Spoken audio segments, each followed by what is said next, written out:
Mohammed Ben Salman est l'homme qui secoue l'Arabie Saoudite depuis qu'il a été nommé le 23 juin 2017 prince héritier par son père, le roi Salman. Bientôt aux commandes du royaume wahhabite, le jeune trentenaire présente un double visage politique qui à la fois séduit la communauté internationale et effraie ses opposants. En 2018, sous son impulsion, l'Arabie Saoudite émettra des visas touristiques, c'est une première.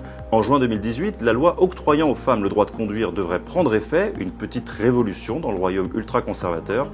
Et puis des cinémas, interdits depuis plus de 30 ans, s'apprêtent à être inaugurés à Riyad et dans une quinzaine de villes.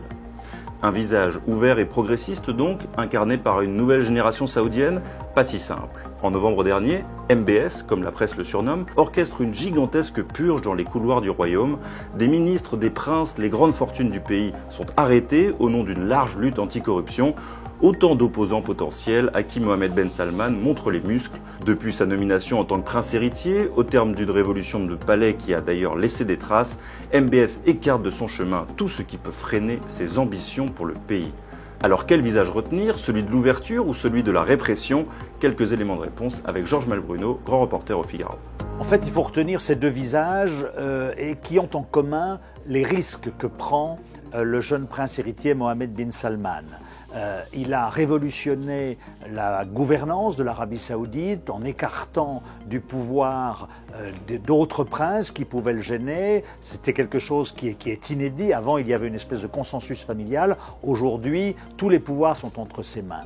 Autre risque que prend Mohammed bin Salman, c'est sa volonté de réformer, de marginaliser l'establishment religieux saoudien, qui est un des piliers du pouvoir saoudien.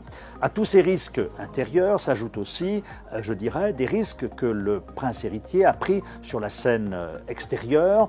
Son offensive militaire contre le Yémen est un échec jusqu'à maintenant. Sa guerre d'usure contre le Qatar, eh bien, pour l'instant, l'Arabie Saoudite et les Émirats Arabes Unis ne l'ont pas remporté. Et Mohammed bin Salman vient de déclarer à propos de la Syrie que Bachar al-Assad va rester au pouvoir. Donc c'est en quelque sorte un aveu d'échec. Donc cela fait beaucoup de défis que ce jeune prince doit relever, jeune prince inexpérimenté, même s'il bénéficie, on l'a vu, d'un appui très fort des États-Unis et de Donald Trump où il vient de passer 3 semaines.